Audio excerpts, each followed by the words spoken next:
It's unfortunate that what's brought us together tonight is the tragedy in Moscow, Idaho. And I've been covering this on my channel, on both of my channels. And there were 4 students who were stabbed in the middle of the night in their home. And then there were 2 students who were sleeping below at the first level of the house who slept through it. And so far as we know, and were luckily unharmed. There's a lot of speculation online, a lot of piecing together things, so we don't really know for sure. But I wanted to talk to somebody who lives in the area because I know that you live not too far and you have friends and family who live there. Is that correct? hmm Yeah, probably many people know somebody who lives in Moscow because of the university being there. It's kind of the uh, economic center of the town. And so lots of people who live in Idaho end up going to University of Idaho. The town total is around 20,000 people, and there's about 11,000 of them are students. Whoa, so So it's a small town, and then it's mhm. and like half of the population students, huh? Yeah, even maybe a little bit more, depending. But yeah, it's kind of it's a strange little town because it's liberal. It's very liberal, and the most of the state of Idaho is quite conservative. Um, and then also, it's just very transient. Like people kind of go in to get their education, and then they move on, or they stick around for a few more years, or sometimes they end up staying for for the rest of their lives. Mm-hmm. I ended up sticking around after I was in college. So I kind of got to know the town a little bit as a non-student. Okay, so you went to school there, and you have some family and friends or whatever living there. So a couple of questions. First of all, when did you first hear about these killings? I Gosh, mean, I think it must have been the next day. And I've been sort of limiting my news intake for my mental health. so, um, understand. so it's been kind of an indicator of how big of a story anything is if I actually end up hearing about it and how soon I end up hearing about it, because I don't like make a real effort to keep up with things unless people around me are talking about it. And I think it was, yeah, the very next morning, somebody mentioned it. I think, who I was just in proximity with. What would you say? I know that you live not too far from Moscow, and you live in a small town. I'm not going to say where, but you live Mhm. in a small town in Idaho. What are people concerned or scared? Because you mentioned the thing about transients, and one of the theories is that this is someone who's transient, or who might live nearby, or who might just be passing through, but someone in the area who could be heading somewhere else. And especially if we're thinking about like a serial killer. Now, I know that the police have been saying that they believe that this was a targeted attack, but and you might have heard this just recently, just today, the prosecutor in Moscow did an interview with someone, and he said that they misspoke to a degree when they said targeted, that what they meant was that the house was targeted, but not that they don't have any indication that anyone in the house was actually targeted. And so I think all they're saying, all they mean is that somebody might have been observing the house. So that's scary because Mhm. that puts these options back on the table now, like a serial killer. Are people in your town, are they concerned about it? Oh yeah, for sure. Yeah, people have been talking about also the that dog that was found skinned in some other part of Moscow, and saying that it's concerning to think about that there's some weirdo out there like I know, doing and the stuff. police tried to say, and I'm not here to be down on the police. I know that there's some people who are making videos and comments saying that the police, have fucked up and everything. And I can't imagine how difficult it is to have something like this out of the blue happen Mhm. in your sleepy college town where like you're saying that like they never see anything like this, right? Oh no, no, I don't. I mean, probably most of the things I would guess that the Moscow police see is like drunken people, you know, um, people peeing in public and Right, right. So I don't blame them. And I know that they're getting a lot of help now with from the FBI, which, well, I have a sort of ambivalent, perspective on the FBI, but whatever. I know they do some crimes really well. Or they do crimes well. We know they do crimes well, but they can solve some crimes well. No, but the the one of the things that the police have been saying is that they felt that the unfortunate incident with the dog, that the skinned dog, was no relation to this case. But all they said really is that they had no evidence linking them. Like they really haven't. I don't think that they've seemingly found anything definitive to rule any of this out, nor have they really been able to rule out a possible link between this and the two stabbings that occurred on the 13th of a month in the last couple of years. So there was one stabbing. There were two occasions when people were stabbed in the middle of the night, and they both occurred on the 13th of a month, one in Washington and one in Oregon. And police said that there was no evidence of a link there. But again, like, I don't think we can rule any of this stuff out. So you said, I'm sorry, you said that people were upset or were concerned, especially with the dog thing, right? Yeah, they were worried that, was talking to a parent who has a daughter who's down there, and she was saying that it's just concerning to her that, there's somebody running around doing stuff, even if it wasn't the same person, still like kind of weird. Yeah. I mean, it just seems like, I don't know. She's like, the mom was like, yeah, it was just such a cute dog. And so I think that she was concerned that, whoever would be able to do that could be able to, like murder four kids in their bed. Right. And the other thing that I know that people have been talking about too is how much it's shaken up. Like the girls were all from North Idaho, really close to here, like semi close to here, over in Coeur d'Alene. Well, I just want to And say it's interesting you bring that up too, because I'm just going to keep hijacking the conversation. No, yeah, do you sure. remember that you remember that your aunt Yeah. bought this for me? So okay, so this is from a I know when bar. I see you doing I your wear it all the videos with that. time. No, I know that's what's so funny. And as okay, so when I went to visit Heather, we visited some relatives and we went to Coeur d'Alene and we went out on the lake and everything. And we went to this bar, the Conkling Marina. And her aunt bought this for me. And so because I thought it was so comfortable, I wear it. I wear it all the time. And so you know what I think every time I wear it, I think somewhere there's a bar in Idaho that I'm giving all this free PR to. But anyway, um, but no, so yeah, so the victims were from several of them were from Coeur d'Alene, is that right? hmm Yeah, I think all the girls were from either Coeur d'Alene or Rafton or Post Falls, like right there. So, Yeah, and you then go to Coeur d'Alene a lot, don't you? yeah, I was just there last night. It's kind of like the big city around here. It's beautiful. Well, I know Yeah. that when I was visiting you, people were talking about the fact that J-Lo had just been there or something. Like she hmm was on vacation there in Coeur d'Alene. So I was like, oh, J-Lo was here then. Yeah. Well, and when something like this happens, like these really disturbing murders, people become more aware of how lax we are every day with our safety. hmm I'm very libertarian, and of course I know Idaho is, and to a degree, I think that's good. Like we shouldn't be afraid. But I know that it's got to be really especially difficult for college students who I'm sure that they're used to that being a very safe town, and apparently people would just come at this house. It was kind of known as a party house, and lots of people had the code to the door and lots of comings and hmm goings and stuff. So I'm sure that for the students who were there, this is really changing their college experience, unfortunately. Yeah.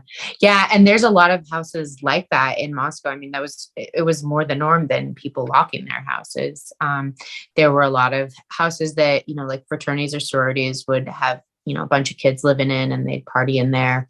And yeah, the doors were never locked. In fact, I mean, around here, many of us don't lock our doors in this town either. One girl was telling me just yesterday about how some guy walked into her apartment to use the bathroom. She had just moved in like a few A weeks random ago. guy when she moved Yes, in a random Idaho just guy. walked in. Yes. She lives in the basement of an apartment building, and I guess her apartment doesn't even look like it's anybody living there. It looks like maybe a closet. And so clearly like this guy had been using it. And That's she was just hilarious. like, okay, you need to leave. But apparently he just kind of stuck around for a little while and chatted with her. Well, she's a cool cucumber then to not been alarmed. Was this prior to the murders or was this after? This was just like 2 days ago. Oh, well, she's very chill. That was kind of indicative of that's indicative of my impression of the people there, actually. So, Hmm. Yeah. um, well, you know, it's I think that that's one of the reasons why some murders like this capture the public attention and public imagination so much because, you know, I mean, you and I have talked about before that people die every day of all kinds of things. And, you know, people are much more likely to die of a heart attack or of that cheeseburger that they're eating or whatever, right? I know Mhm. burgers are good for you again now, but the Are Coca-Cola that they? they're drinking, aren't they? I don't know. The Coca-Cola is bad for you. That's going to kill you. Um, but no, I know that in terms of like clear, like rationality, objective thinking, that this is not something that people should be afraid of. But that's, you know, we know that's just Mhm. not how we are. And I think that one of the things that a situation like this does is it does draw attention to something that a lot of people would rather not think about, which is that even in a really safe environment, that sometimes in the safest of environments that you can still have evil or you can still have really disturbed people and you can have these eruptions of things that are unforeseen. And one of the things that I've been looking at on my true crime channel is the Halloween movies and how we see like the fears around stuff like this. And I mean, Mhm. and again, understandable, right? But the way that these murders have really captured the public imagination, you can see that also in some of the movies, the horror movies that we watch, with the idea of like small town, a sleepy small, you know, Ohio town, and everything's really boring and whatever, right? And the most scandalous Yeah. thing is the teenagers smoking weed, and then you have this psychopathic killer, you know, this irrationality that's just set loose. And so do you hear like any rumors or anything like that beyond what's online, or people don't talk like, or people are not talking about it on that level? Like I heard cousin so and so say that she knows somebody at the Sigma Chi house or whatever, right? You hear anything like that? Yeah. No, I haven't. Yeah, it took a couple of days or so for people to follow it, but now people are paying attention. I just thought it was a crazy story from the beginning, especially like with the pictures that were coming out of the blood seeping out of the outside of the house. I was Mhm. just like, man, that is a really crazy image. Um, you know, it doesn't seem like I was just looking just a second ago, not only in the news, but the different news updates, but the Reddit boards. You know, the two main Reddit boards for the internet sleuths are Moscow murders and Idaho murders. And of course, you know, just a ton of speculation and some of it not entirely ethical, I don't think. Like I don't say people's names, you know, like there's some people who go in there and speculate about someone's friend or boyfriend has a page devoted to combat knives or whatever. So I mean, Mhm. I don't believe in saying people's names because it's kind of defamation. Um, so anyway, but I see different theories out there, but it doesn't seem like anybody has anything particularly solid. One thing that people have been talking a lot about is um, the fact that when the call initially came into 911, that it was a call for an unconscious person, and that apparently it was a call made by several people. There were several people handing the phone around, and some people have been really puzzled at the fact that, like, how could it be that the roommates, the two surviving roommates, they would get up and then they would see this, you know, this bloodbath of like these all these dead roommates, and they wouldn't call and say, hey, we've got dead people here, or people have been stabbed or whatever. Like, what's the unconscious thing? And then also, like, the question too of like, why did they call other people to the scene? Why not just call 911 immediately? So the theories that I've seen online are that, um, and someone even claims online that there was originally a Facebook post that in fact one of the neighbors and one of the people who was there when 911 was called actually posted something on Facebook, but then took it down. But I don't know. But anyway, the theory is that the two roommates get up and they see one of the dead roommates who apparently made it into the hallway. It's probably Ethan Chapin, the guy, but they see that he's been killed, and they freak out and they run outside. And one of them, it's claimed, one of them actually passed out. And so there were like neighbors, there were passersby then who see these two girls, these two women outside. They're freaking out, and one of them is unconscious. And so then they come over and they call 911. And from their perspective, it's an unconscious person that's the issue, right? Because because, they're Mhm. crazy, not making sense or whatever, right? And this is also the explanation that some people have given for how the crime scene might have been contaminated, because apparently there's some information that's leaked out that there was some contamination of the crime scene. And so the idea being with this theory is that when the paramedics or the first responders arrived, that what they saw is just, an unconscious girl or two women freaking out, and nobody could really tell them anything. And so then they go inside thinking that they're there for medical assistance, and they're just, tromping around and messing up the crime scene or whatever. So I don't know, but that's a theory about that. Do you have any thoughts on that? Or the idea of like two people roommates who sleep through the night? Apparently there was not, it was not a separate apartment. Like I've seen online, I've seen pictures, and it was just, like the killer could have just gone down there, So what do you think? Well, first of all, I'm sure they feel pretty lucky and also guilt-ridden, I would Oh my imagine. gosh, yes. I can't imagine. Ugh, The I, fear you on the know, one hand, the fear of that, like knowing how close you came to like absolute mhm. horror and all of that. And then also, yeah, like survivor's guilt. But go ahead, sorry. I mean, I would think that they were probably just like drunk, and that would be why they slept That's through the true. They've been night. partying, right? That would be my assumption, just like, knowing that it was, I mean, wasn't it like it was like a Saturday night, right? Like Yeah, and they had they been had a out. party, I think. I mean, it sounds to me like that would have been like a pretty plausible, that'd be a plausible reason for someone to, you know, not hear something And we happening don't that have all the otherwise they might. information too about what they might have heard, because I also saw that some people speculating, or perhaps these are leaks, you never know, right? But some people speculating that they might have heard something but just not interpreted. If you're at a house that's a party house in college, you're used to, and they were right down the street from the frat houses Mm-hmm. and the sorority houses. Apparently there were lots of Sigma Chi's that they were friends with or whatever. So you have a lot of people. It's a weekend night, a lot of people coming and going. Like, even if you hear screaming, Yeah. you're not gonna think anything. And apparently the coroner said that the victims probably did not scream or did not make much noise because they were awakened, they were startled, and trying to defend themselves and stuff. So again, a really Mhm. gruesome thing to imagine. Have you heard from anyone who is, you don't have to say who, but have you heard from anyone who lives in the town, like what they're saying about things? Yeah, I talked to someone who was mentioning how many different rumors are going around, but it's just like Oh, an insane amount of information that's just kind of really, it's really hard to know like where the truth could be, because there's so many people who are kind of confusing, I guess, speculation with fact, or that there's just a right. whole bunch of, I mean, everybody's talking about it. And so it's kind of like, well, when that happens, it's like the facts kind of, I guess, blur with the theories.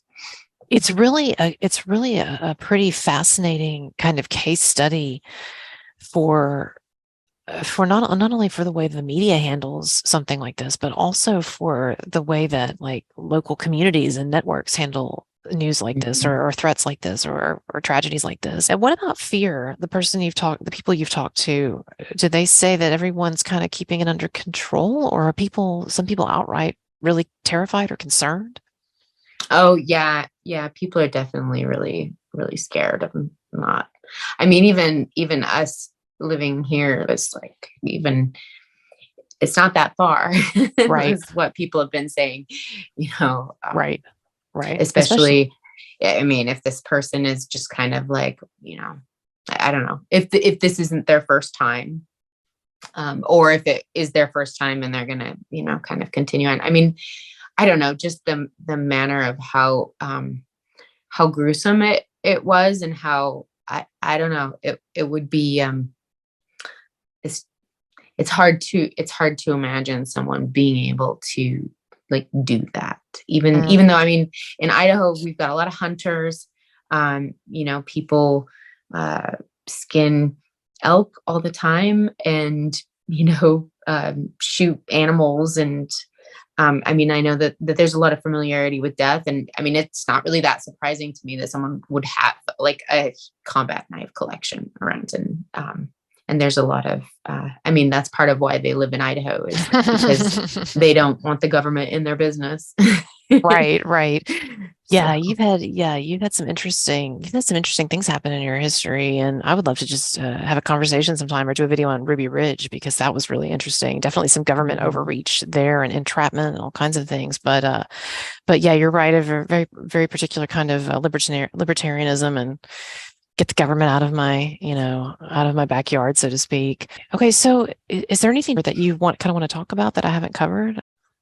I guess maybe the only other thing that I've heard, like the most common comment that I've heard people say is just how sad it is.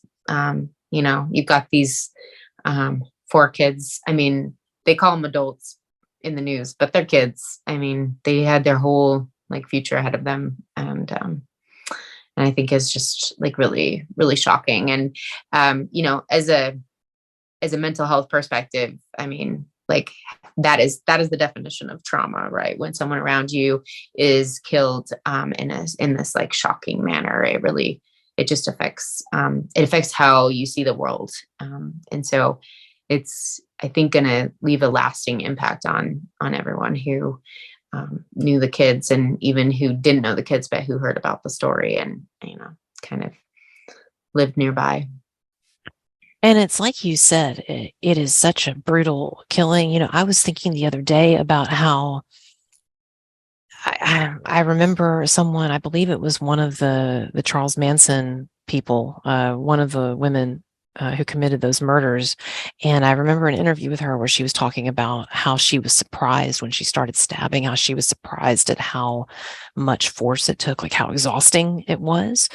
And I was thinking about how this person who committed these crimes, like they killed 4 different people, and it took multiple stabs to kill these people. And at least a couple of them were fighting back. But I mean, I'm just saying, like the amount of rage or insanity or psychopathy, or I don't even know what to call it, right? But the degree of that was present for that person to do that, if it wasn't some kind of a cartel hit or drugs were involved or whatever, like that is really, it's frightening, and it's that is a really supercharged id, or that needs expression there. And so I am afraid that if this isn't solved, and if it wasn't a targeted thing, that we might see more of this, but hopefully not in your area. Right. Well, listen, I know that you do a lot of interesting work, and I'd like to have you back on to talk about some Idaho history, because you are actually an historian, and you have studied, in particular, you focused on the history of brothels, and in Idaho. And so I'd like to have you back on to talk about that. But do you have a website or anything that you'd like to direct our viewers to? I can put it below, or anything you want to promote here. Yeah, sure. I wrote a book called Selling Sex in the Silver Valley. And it was about a history of sex work in Wallace, Idaho from 1884 to 1991. And I also published a lot of that information on my website, which is at findheatherleemedia.com. Cool. And if people are interested in the book, they can order it on Amazon. Below. What's that? They can order on Amazon. I was going to say, I'll put the links below in the description in the comments. It on Amazon, but I actually make more money if they order it from me directly. Oh, okay, but never mind. And I can send it in the mail. So no if Amazon. They want, they can get it at my website, at findheatherleemedia.com. There should be a button that says like order the book. Okay. Awesome. All right. Well, I look forward to talking with you more. I'm trying to get Heather to start a YouTube channel, so you might see her again at some point. But check her out. Check her out though, the links below. And I'm going to be providing more coverage of this case, everybody. So subscribe, all that, and I'll see you later.